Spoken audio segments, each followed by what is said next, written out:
تو آپ سب کا بہت شکریہ کہ آپ تشریف لائے. آج بہت اہم پریس کانفرنس اس لیے ہے کہ جب سے خان صاحب کے اوپر قاتلانہ حملہ وزیر آباد میں ہوا ہے تب سے ہمیں اس بات پہ شک ہے کہ ان کی انویسٹیگیشن جو ہے وہ صحیح طریقے سے نہیں کی جا رہی, اور صحیح طریقے سے نہ کرنے کی وجہ ہے کہ ہم اس بات پہ پکے ہیں کہ اس کے اندر رانا ثناء اللہ, اس کے اندر شہباز شریف اور ڈرٹی ہیری وغیرہ سارے شامل ہیں, اور اس وجہ سے یہ انویسٹیگیشن نہیں ہونے دے رہے. جے آئی ٹی بنی, آپ کو پتا ہے کہ جوائنٹ انویسٹیگیشن ٹیم بنی ہماری, اور اس نے باقاعدہ جب انویسٹیگیشن شروع کی تو آپ کو میں تکلیف دہ چیز جو شروع کی بتاتی ہوں وہ یہ ہے, اور وہ جے آئی ٹی بنی تھی جب ہماری حکومت تھی, اور حکومت کے دورانیہ کے اندر وہ باقاعدہ اپنا کیبنٹ کی اپروول کے بعد ساروں کے بعد یہ بنی, اور اس پہ انویسٹیگیشن شروع کی گئی. جب انویسٹیگیشن شروع کی گئی تو درمیان انویسٹیگیشن کے 4 افسران ایسے جن لوگوں جو انویسٹیگیشن میں شامل تھے, پتہ چلا کہ وہ ان پہ دباؤ پر ڈالا گیا اور انہوں نے سارا ہمارا ایویڈنس خرد برد کرنا شروع کر دیا, اور اس کے اوپر ان لوگوں نے اپنے جو سٹیٹمنٹ سے ان سے انہوں نے بیک آؤٹ کرنا شروع کر دیا. اس کے اوپر پروسیکیوٹنگ جنرل نے ہوم ڈپارٹمنٹ کی انسٹرکشنز کے اوپر باقاعدہ انکوائری کی. جب انہوں نے اس کے اوپر انکوائری کی تو پتہ چلا کہ یہ لوگ ملوث ہیں اس کے اندر, اور یہ کرمنل ایکٹیویٹی تھی کہ آپ کو جے آئی ٹی کے انویسٹیگیشن کے لیے آپ کو ذمہ داری دی, آپ نے پہلے ایویڈنس دیا, پھر اس ایویڈنس کو آپ نے ڈسٹروائے کرنے کی کوشش کی, اس کو آپ نے خرد برد کرنے کی کوشش کی, اور اس لیے ڈسٹروائے کرنے کی کوشش کی کہ ایویڈنس شو کر رہا تھا کہ خان صاحب کے اوپر قاتلانہ حملہ ہوا ہے, اور یہ جو موقف انہوں نے لیا تھا کہ جی مذہبی وہ تھا, کارڈ کھیل رہے تھے, وہ بالکل نہیں تھا. اس کے اندر کم سے کم 3 اساسنز جو تھے وہ شامل تھے, اوکیسٹریٹڈ اسیسینیشن اٹیمپٹ تھی, اور اس کے اندر یہ حکومت انوالو تھی. انہوں نے ان کے اوپر پریشر ڈالا, پریشر ڈالنے کی وجہ سے جب ان کے اوپر انکوائری ہوئی, اس کی رپورٹ ہائی کورٹ کے پاس موجود ہے. پروسیکیوٹنگ جنرل نے بتایا کہ یہ سارے لوگ ملوث ہیں, انہوں نے غلط کام کیا ہے, this was a criminal activity. ان کو ایک جب انویسٹیگیشن کی ذمہ داری دی انہوں نے کر کے, اور بعد میں ایویڈنس کو خرد برد کرنے کی کوشش کی, اس کو ڈسٹروائے کرنے کی کوشش کی. اس کرمنل ایکٹیویٹی کی وجہ سے ان لوگوں کو انہوں نے کہا کہ جی اس میں سے یہ نیچرلی وہ ہٹے بھی اس کے اندر, اور ان کے خلاف باقاعدہ پروسیکیوٹنگ جنرل نے ایک رپورٹ دائر کر دی ہے کہ انہوں نے یہ غلط کام کیا. اب جب عمران خان کہتے ہیں کہ یہ حکومت انوالوڈ ہے تو ہم 100% یقین ہے. پہلے کام انہوں نے غلط یہ کیا کہ فیڈرل گورنمنٹ نے یہ میں آپ کو جو دکھا رہی ہوں یہ فیڈرل گورنمنٹ کا 22 جنوری کی نوٹیفیکیشن ہے. انہوں نے کیا کیا, ایک نئی جے آئی ٹی بنا دی جس پر آپ کو پتا ہے میں نے اعتراض کیا ہوا ہے, اور اس کے اوپر پٹیشن بھی جمع کروائی ہوئی ہے ہائی کورٹ کے اندر.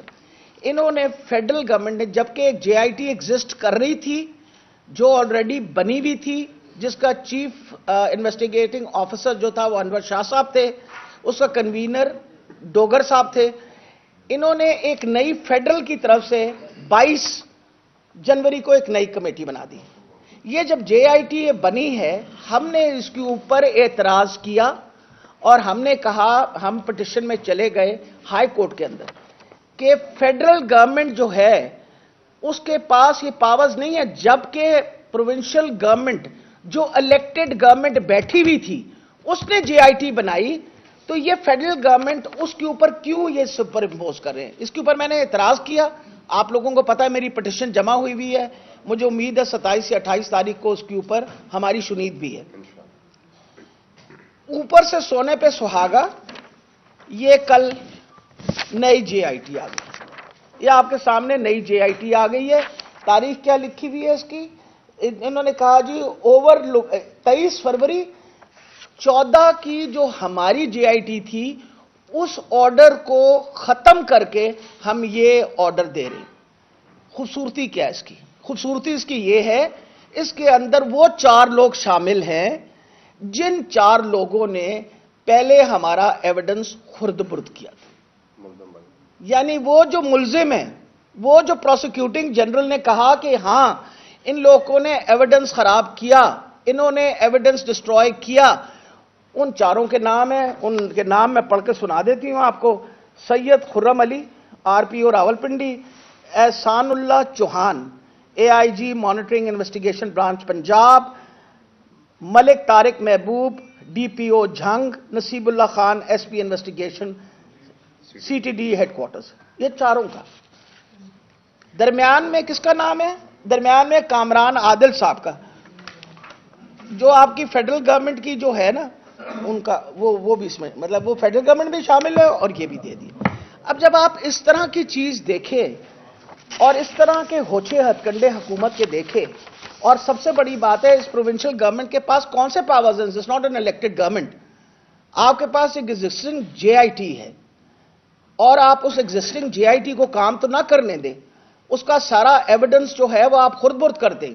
آپ کے سامنے میں نے آپ کو بتایا کہ میں جب گئی ہوں اپنا گجرانوالہ کے اینٹی ٹیررزم کورٹ کے اندر، اور تیسری پیشی میں پتہ چلا، مطلب پہلے یہ پتہ چلا جی انہیں ڈی جی اینٹی کرپشن نے سیل کر دی ہے سارا. دوسری دفعہ گئے تو انہوں نے کہا جی ڈی جی اینٹی کرپشن جو ہے اس کی ٹرانسفر ہو گئی ہے. تیسری دفعہ میں گئی تو انہوں نے کہا کوئی اور بہانہ بنایا، تو اپنا انہوں نے یہ جو اپنا جج صاحب ہے انہوں نے کہا کہ آپ مہربانی کر کے انشور کریے کہ اپنے پروسیکیوٹنگ افسروں کو کہا کہ آپ جائیے اور جا کے ڈی جی اینٹی کرپشن کا دروازہ کھلوائیے اور وہ سارا ریکارڈ ریٹریو کریں. چوتھی پیشی پہ ہمیں پتا چلا کہ وہ سارا ریکارڈ جو ہے وہ وہاں سے غائب کر دیا گیا ہے. 11 صفحے رہ گئے، اس پوری رپورٹ کے 11 صفحے رہ گئے. یعنی اس وقت بھی ہم نے آپ کو بھی بریف کیا، میں نے وہاں گجرانوالے بھی بریف کیا کہ یہ سارے یہ جو ہتھ کنڈے اور یہ کام کر رہے ہیں یہ صرف اور صرف ان رپورٹ کو خراب کرنے کی کوشش کر رہے ہیں. اور انہوں نے جب یہ ساری بات ہوئی تو میں نے آپ کے سامنے یہ بھی بات رکھی. اب آپ یہ بتائیے کہ اگر یہ دونوں چیزیں آپ دیکھ رہے ہیں، یہ دونوں کام انلیگل ہیں، وہ ان کے خلاف تو الزام ہے، ان لوگوں کے اوپر تو پروسیکیوٹنگ جنرل نے الزام لگایا ہوا ہے کہ انہوں نے خرد برد کیا ہے، انہوں نے ڈسٹروائے کیا ایویڈنس، انہوں نے ایویڈنس کو خراب کرنے کی کوشش کی ہے. ان کی یعنی بلی کو کہہ دیا ہے دودھ کا خیال رکھنا، یہ والا حال کیا انہوں نے. نہیں، میں تو حیران ہوتی ہوں، خود ہی منصف ہے، خود ہی چور ہے، سب کام جو ہے ہم اکٹھے کریں گے. یہ آپ یہ دیکھ لیجئے، یہ ایویڈنس ہے بتانے کے لیے کہ عمران خان صاحب کے اوپر جو قاتلانہ حملہ کیا گیا اس کے اندر نہ صرف فیڈرل حکومت اس میں شامل ہے، اس میں پروونشل حکومت، جس کو ویسے تو کہتے ہیں کیئر ٹیکر گورنمنٹ، لیکن اصل میں نون لیگ کی گھر کی باندھی ہے. نون لیگ کے گھر کی باندھی ہے. وہ جو چیف منسٹر صاحب ہیں وہ سویرے سویرے جا کے سلوٹ کرتے ہیں، ایسے جا کے سلام کرتے ہیں، السلام علیکم جی میں حاضر ہو گیا ہوں، حکم کرے میں نے کیا کرنا ہے. وجہ یہ ہے کہ ان کا حکم تو آپ کو خاص طور پہ پتہ چلا ہوگا، کل وہ اپنا ہماری شہزادی بیگم گئی تھیں سرگودے، تو میرا خیال ہے پروٹوکول جو پولیس نے دیا ان کو اور جو وہاں کی ایڈمنسٹریشن نے دے دیا، اس سے تو آپ کو احساس ہو گیا ہوگا نا کہ اپنا محسن نقوی صاحب جو ہیں ان کے گھر کے سلام دعا والے باندھی ہے. تو میں آپ کو یہ بتا رہی ہوں کہ یہ سارا کام جو ہے یہ گھناؤنی سازش ہے عمران خان کے خلاف. ہم یہ ہرگز نہیں ہونے دیں گے. وجہ یہ ہے کہ آپ اس وقت پاکستان کا سب سے پاپولر لیڈر اس کو آپ اسیسنیٹ کرنے کی کوشش کریں، اس کو گولیاں لگیں، آپ پھر اس کے اوپر ایک تماشا بنائیں. اور وہ جو ڈی پی او ہے گجرات کا، وہ ڈی پی او انوالوڈ ہے اس کے اندر. آپ کے سامنے ہے کہ ڈی پی او نے 1 گھنٹے کے اندر بندہ بھی ہم نے پکڑا، وہ پکڑ کے اور اس سے بیان بھی لے کے اور اپنے ہی موبائل پہ لے کے اور اس نے نشر بھی کر دیا. آپ کے سامنے ہے نا یہ سارا. اس کا مطلب ہے کہ یہ سارے انوالوڈ ہیں اور اس کے اندر بھائی لوگ بھی انوالوڈ ہیں. تو میں صرف یہ بتانا چاہتی ہوں کہ یہ اس طرح کا ظلم کرنا پاکستان کے اوپر، اس سے بڑی زیادتی اور نہیں ہو سکتی. آپ کو میں یہ بھی بتا دوں کہ جہاں تک تعلق ہے نا ان 4 بندوں کا، میں تو I am going to be challenging them. میں بلکہ پانچوں کو چیلنج کروں گی. وجہ یہ ہے کہ اگر میں ان کو چیلنج نہ کروں تو بہت بڑی زیادتی ہو جائے گی. عمران خان صاحب کی ساری رپورٹیں خراب کی جا رہی ہیں, اور ویسے بھی وہ جو ثناء اللہ ہے وہ تو میں نے آپ کو پہلے دن بتایا کہ قاتل ہے. اس کا ذہن جو ہے وہ صرف قتل کی طرف ہی جاتا ہے. اس کی پوری کوشش ہے کہ کسی طریقے سے عمران خان صاحب کو قتل کر دے, یا جو سارا اسیسینیشن اٹیمپٹ تھا ان کی طرف سے کیا گیا تھا. تو ہم بالکل یہ ہرگز نہیں برداشت کریں گے. اس کے خلاف منڈے کو, کیونکہ آج چھٹی ہے, ہم منڈے کو انشاءاللہ اس کے خلاف پٹیشن جمع کروا رہے ہیں, اور انشور کریں گے کہ جے آئی ٹی وہی ہوگی جو اوریجنل جے آئی ٹی ہے, جو حکومت نے بنائی تھی, جو صحیح رپورٹ دے رہی تھی. اور انشاءاللہ آپ کے سامنے سارے فیکٹس اینڈ فگرز لے کے آئیں گے. سب سے امپورٹنٹ فیکٹ اور فگر تو یہ ہے کہ وہ ایک بندہ نہیں انوالوڈ, اس کے اندر 3 بندے انوالوڈ ہیں. دیئرفور یہ اوکیسٹریٹڈ وہ ہے.